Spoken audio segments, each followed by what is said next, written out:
Hello, I'm Sophie welcome back to my channel, and welcome to a bit of a different video. This one was requested. If I have the screenshot still, I will put it up here. Today, we will be talking about books that have been published that remind me of my books that I am still writing. If you want to get a taste of what I'm writing or what I'm trying to write and emulate in my projects, maybe check some of these books out before my actual book gets released.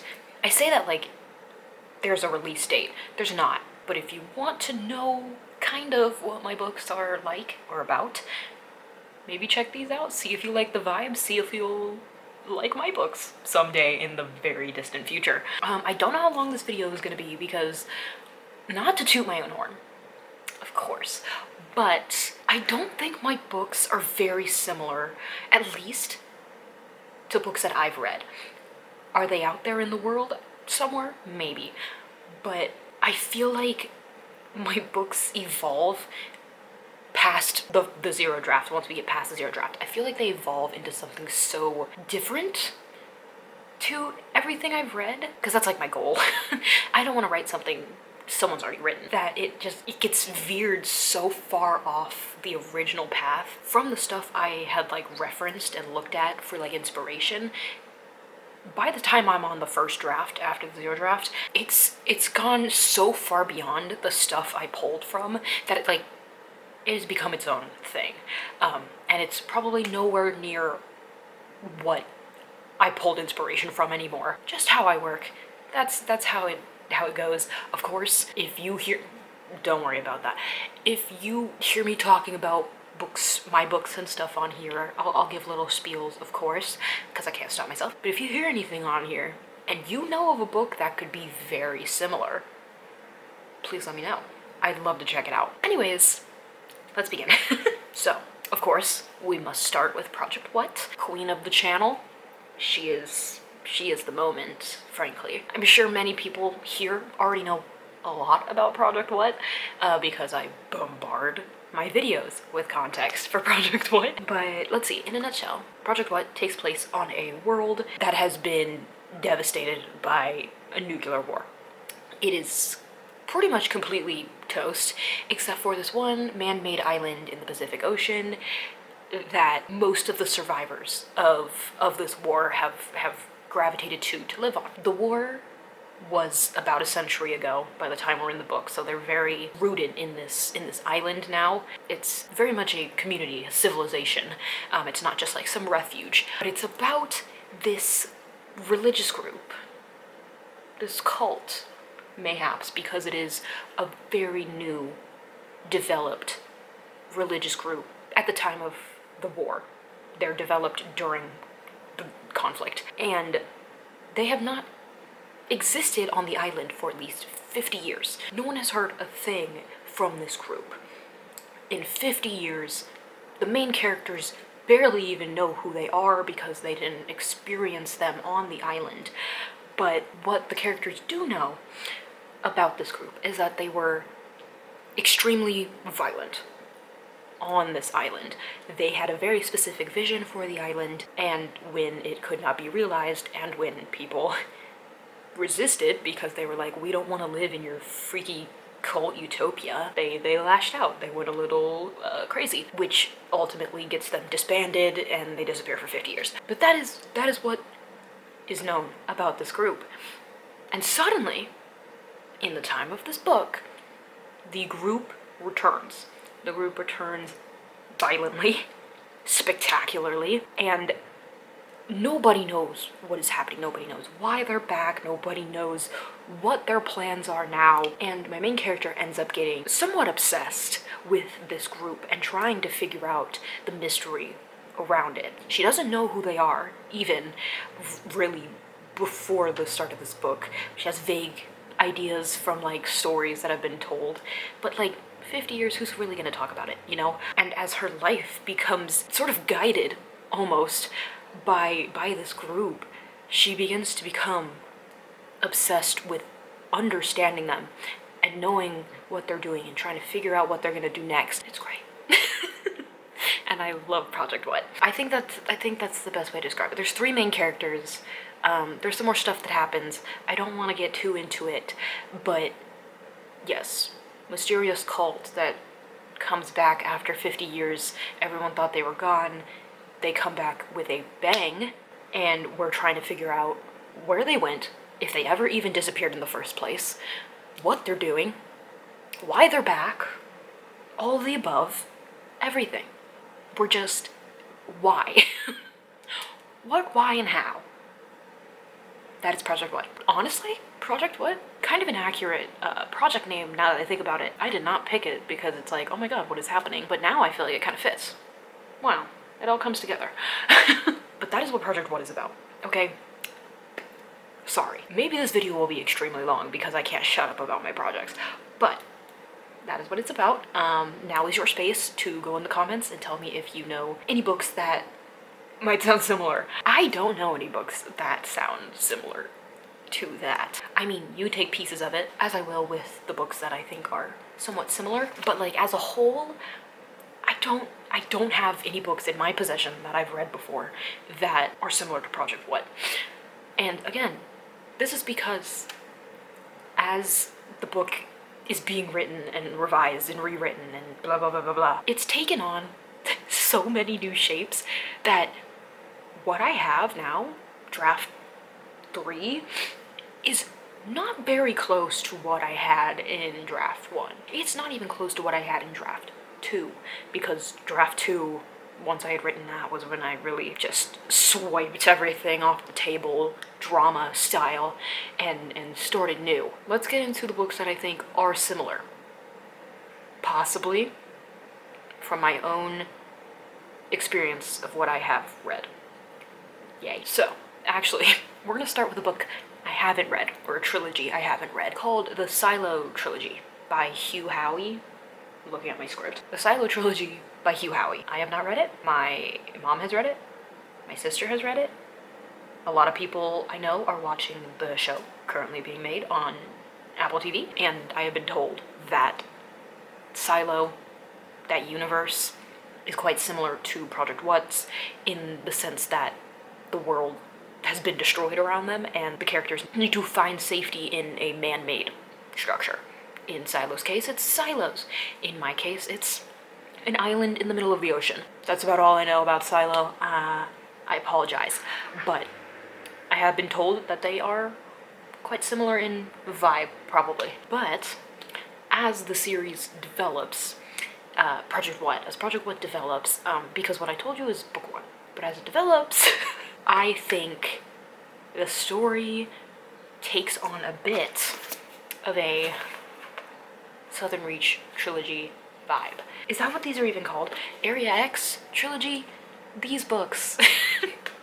Literally one of my favorite series ever. I'm currently reading the 4th book in this series as well. It just came out recently and I have it from the library and I'm reading it right now. But I do think once we get to book 2 of Project What, it does take on a very, very big Annihilation vibe. Particularly the fact that this book revolves around biologists and researchers going into an unknown environment, and also the fact that there's this giant corporation company thing that hides the truth from everyone.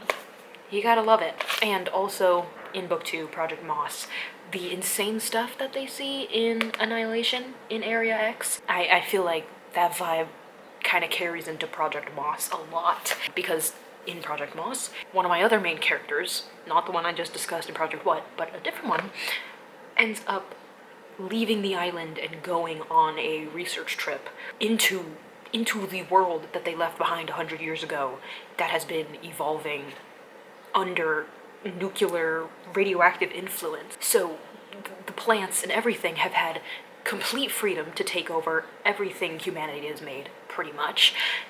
But they also are being constantly mutated by the radiation in the environment.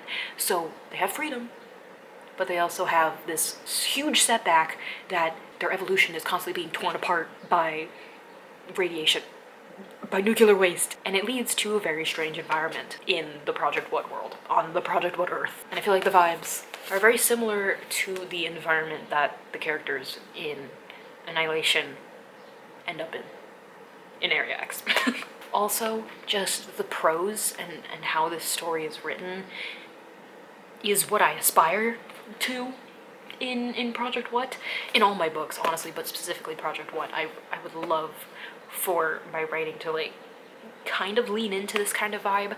Not this exactly, but like, there's so many lines in this book, I need to reread it again, that I could underline and like study. They're so good. But yeah, Project What, Annihilation, and Silo, maybe. And now, Project Glass. As you guys probably know, I am in the process of finishing that book, at least in the videos. I have finished the book in real life. The second part to finishing the book will be out soon, I promise. But what's Project Glass about? I'm glad you asked. Project Glass is I call it an anti-horror novel, because I'm pretentious, I guess.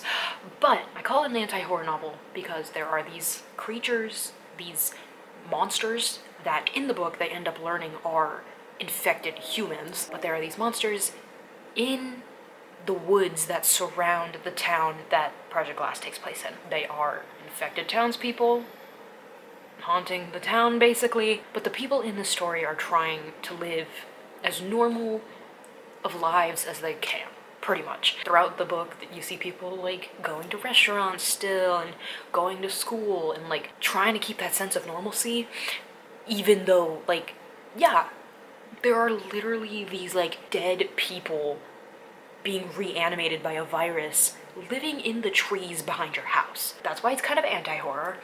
Obviously, there is a little bit of like horror and like thriller aspects where, you know, there are interactions with the monsters. I don't like calling them monsters. Creatures? There are interactions with the creatures that, you know, don't end well. Throughout the book, there's a sort of history that shows the development of this virus that takes over the forest around them and locks the town in. So there's no getting out. And the story follows two sisters that have been orphaned by this virus. They are 17 and 15 during the book, maybe? They're around that age. We enter in on their lives about a year and a half after their parents have been infected and have turned into these monster creature things. And it's really just a story about these two sisters, the lives they lead, and how they are interacting and reacting and trying to make change in this town with these monsters, and just how different their coping mechanisms are from each other. One sister wants more than anything to get out of this town. They cannot because of the infection. They do not want it to spread to the rest of the planet. Rightfully so, I suppose. Side note, there is a slight thing that because they have been living in proximity to this infection, they are susceptible to it. There's a process with the virus where first it breaks down your immune system, and you can see that because your hair turns white, and it's only after your hair turns white and your immune system is susceptible that you can be infected and turn. Forgot to mention that. Because of this, no one is allowed out because they don't want to spread it. One of the sisters wants nothing more in the whole entire world than to leave. She doesn't care what she does when she gets out. She just wants to be out. She wants that chance. And the second sister, as a form of her grief, as a form of her, like, to cope, she just drives herself further and further into the town. She's constantly drawing people and buildings and landscapes from the town. She's constantly taking pictures, painting, like literally any way she can document the life around her. She is doing that constantly. And she's doing it because she doesn't want her town to just disappear. This is her home. She's never known any other place in her life, and she doesn't want her home to be turned into this horror trope. She wants to show people that, like, hey, there were people that lived here. There were human beings that existed in this space. But there's very different methods for how they're coping with what's happening around them. One wants to escape. She doesn't want to think about it. She never wants to think about this again. She wants to be gone now. The second one wants to preserve what they still have. She wants to stay in the town. She wants to keep the, like, glory, I guess, of their town intact. And if that means staying here, and if that means dying for the town, getting infected, becoming a part of the town, so be it. And then things happen in the book, I guess. But it's really, at the core, it is a town with a virus that turns humans into monsters, and we're following two sisters that live in this town and how their own perspectives on what they're going through are straining their relationship with one another and creating conflict. Yay! I love books. That wasn't a great explanation, I can't lie, but hopefully that made sense. Once again, this is your chance. Put in the comments if you have any books that sound similar to this. Once again, this one has evolved quite a bit. Not as much as Project What, I must admit, but it has taken on a much rounder shape as I have written it again and again. I am on the third rendition of the draft of the book. The plot, honestly, the actual like beat by beat has not changed very much from the zero draft, which is very, very surprising. Just, yeah, the context we get, the feelings we get for the characters, and like just characterization as a whole has really rounded out the story into something that I think is a little more meaningful than what it was before. But it definitely has not evolved as much as Project One. She's been through a lot. Anyways, the main book that I think is similar to Project Glass, I feel like I've said this before in a video forever ago, but the main book is Wilder Girls. I don't know who it's by. It's a YA horror novel. It's about a boarding school, I think, on this island that's like kind of cursed, and there's monster-y things on there, and it's a boarding school for all girls, so it's everyone on this island, or it's kind of secluded. I don't remember. I haven't read this book in forever. But forest, check. Weird, mysterious monsters, check. Girls getting infected and dying? I actually don't know if they die, I can't remember. Check. Sisterly relationships formed and being broken off abruptly because of loss and trauma? Check. Love it. All of the above. Great book. I need to read it again, but like I said, I haven't read it in ages. But also for Project Glass, I would say like any slice of life-y book. Like bits of Haruki Murakami or Maiko Kawakami, where it's like just people doing people things, like a guy making dinner, woman going grocery shopping, just like really like mundane things, like being able to imbue those with characterization and give them a kind of meaning and rooting it into the plot of the story while also still being like just this basic task that like a person needs to get done. One of my favorite things ever. There's one short story by Haruki Murakami where this guy just like keeps eating apples. I think it's a short story, or it's a part of a full book, I can't remember. He just like can't stop eating apples off of his apple tree. Love it. Love it so much. It's so like mundane. It's so like, in hindsight, it sounds so boring. But I eat it up. I eat it up because they figure out a way to take this mundane thing and have it contribute to the overall story. And I feel like that's a lot of what happens in Project Glass because it is a small town. There isn't really much to do. Not a lot of exciting things happen besides, you know, having literal monsters in your backyard. So being able to infuse that characterization, the plot, into mundane things like going grocery shopping, like sitting in class, like doing the dishes. Very important in my book. And I pull a little bit of inspiration from those kinds of books as well. All right, and then the last project I wanted to talk about, because I'm really only working on 3 at the moment, is Project Star. What can I say about Project Star? This is still in the zero draft phase, so nothing's super concrete yet, not gonna lie, but here's the gist of what occurs in the first book. We have 2 characters, 2 main characters. One is the daughter, well, let's go over setting first. Setting's very important. I feel like setting is like the first thing you need to know about all my books now that I think about it.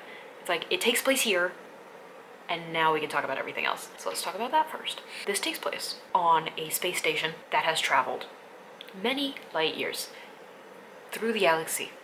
We're still in the Milky Way. Through the galaxy into a pocket of the galaxy that holds an incredible amount of other intelligent life than us. That's like some sort of theory. I don't remember. It might be called like the pocket theory or something. It's this sort of theory that we as humans are in a part of the galaxy that had like a really small chance of supporting life, and we somehow managed to be here.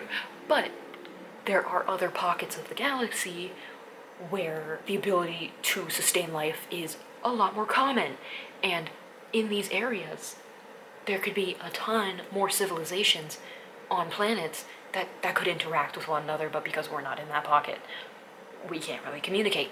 Well, in Project Star, we move from this pocket to this pocket, and we are a part of the great interstellar communication. Now we can talk about the characters, I guess. Two main characters. One is the daughter of the captain of the space station. She has been trained her whole life to be the next leader of this ship, and as leader, it's not really like a king position. It's more like someone who makes sure the ship is not about to explode, and that if push comes to shove, she can take control. But for the most part, she's really just a delegator. She makes sure the ship is running. Like, that's what she's been trained for. She's not there yet. Her father is still the captain, but she's been trained her whole life to be ready for anything, pretty much. She's incredibly capable of, like, everything, basically, because she needs to be able to put on, like, 40 different hats in case anything happens, right? So she's great. Love her. Second is a guy. He's a guy that just kind of floats around. He's just a mess. He hops from job to job on the space station a lot, especially in jobs that involve leaving the station to go to other planets, typically to do trade. And he is jumping from job to job, specifically jobs that take you out of the space station, for two reasons. The first one, kind of out of his control, he's not very good at any of the jobs that he takes. Literally the first impression we have of him is him keeping his current job for like maybe 16 hours because he almost gets one of his colleagues killed. Long story. It's the first chapter of the book.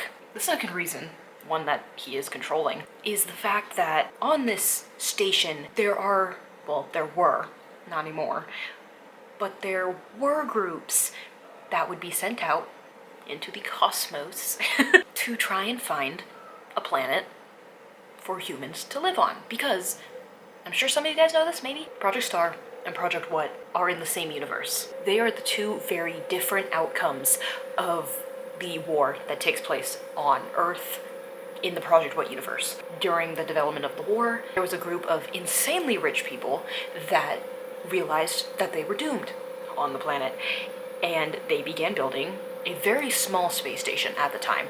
The one in the book is much, much larger than the one that gets created originally, but that's neither here nor there. The super rich people end up selling tickets to other super, super rich people, and these people can leave.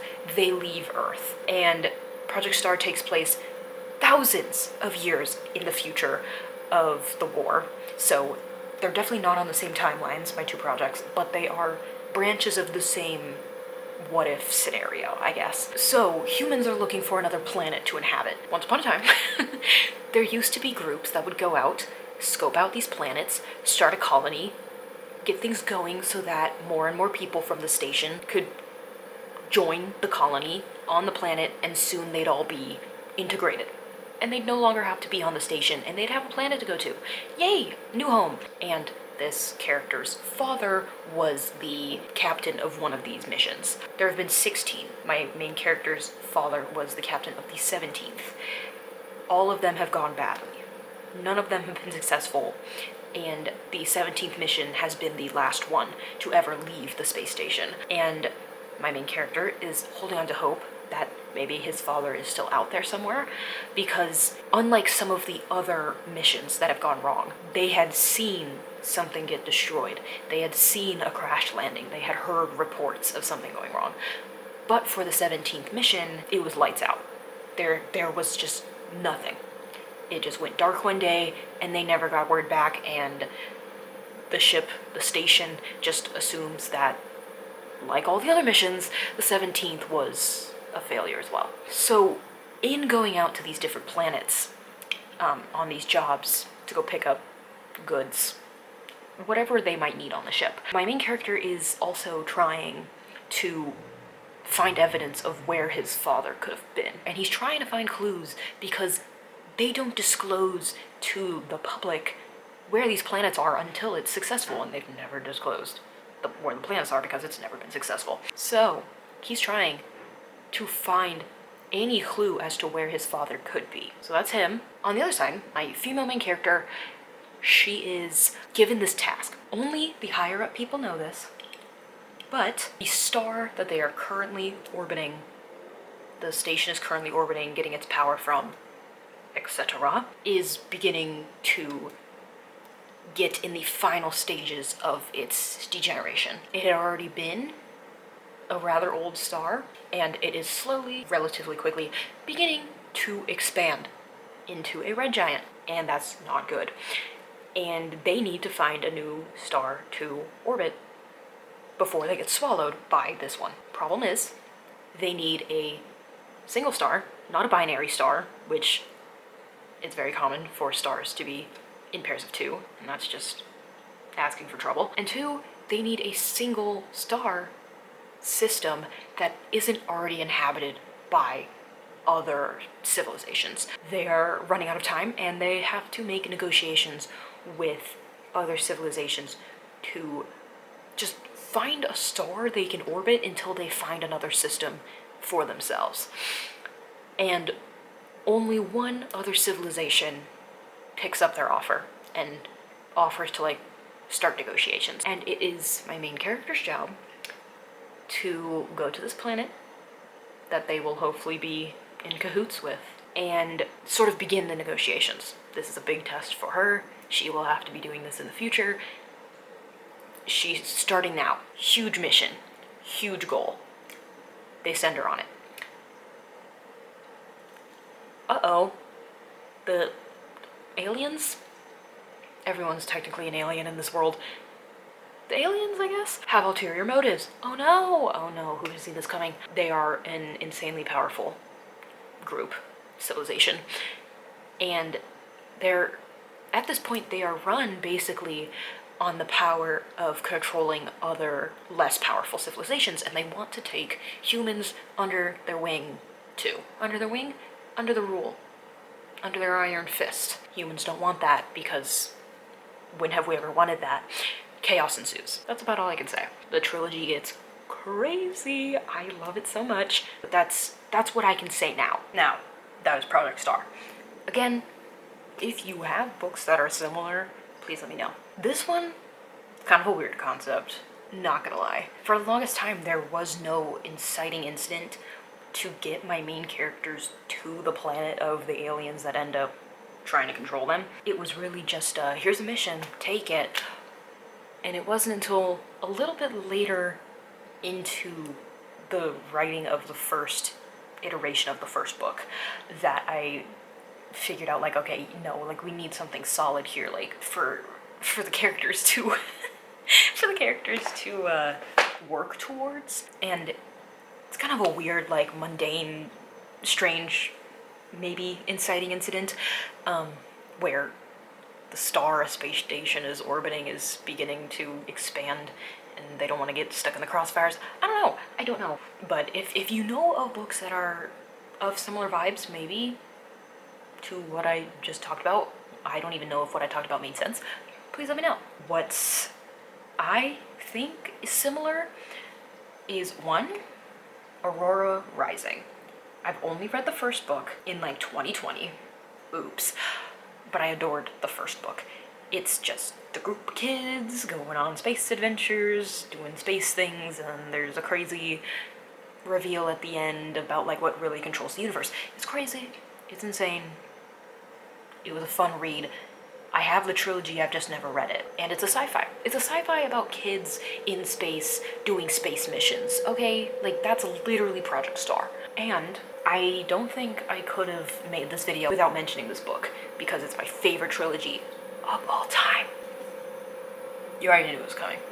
You already knew it was coming. Honestly, I put this here because I wanted to put it here, but also, Three Body Problem has this sort of theme where humanity's ignorance and their overestimation of their strength, our strength, I'm a human too, the overestimation of our strength in the grand scheme of things can ultimately lead to our demise. Very big theme in these books, very big theme in Project Star, and it kind of leans into the idea that maybe, like, because we've been such a solo species, such a solo civilization, that maybe we aren't ready for contact, that maybe we wouldn't be good at it, we wouldn't be good at adapting to other advanced civilizations. Like, we're so self-centered and arrogant that we would just assume that every alien wants to be like us, that wants the same things we want, and that can lead to bad things. Very big, maybe not in specifically this book, but in the trilogy. Very big in the trilogy, very big in my trilogy. Also, in these books, there are a lot of big twists that sort of demonstrate the insane power that the other species in the book has. In this book, one alien species, demonstrates how much power they have, how much they've been able to develop that, like, we are so far behind on. And in Project Star, there are multiple civilizations that have super way advanced technology that we could never even dream of. And there are big twists in where they use that technology against us, and it doesn't end well. Happens in here, happens in Project Star. It's great. But really, the underlying theme of, like, humans think we're the best, we're the smartest, we're the fastest, might work here, might work on Earth, where we're the only truly intelligent species in the sense that, like, we consider intelligence. But in the grand scheme of things, where other civilizations might exist, we could be, like, next to nothing. We could be one of the dumbest, you know? Like, we don't know. The Three Body Problem trilogy and the Project Star trilogy kind of explore the world where we're on the dumber side. Obviously, we're not completely stupid because we made it to space. Because we are in space doing interstellar exploration and travel. But put up against the other guys, we're not winning. But that is it.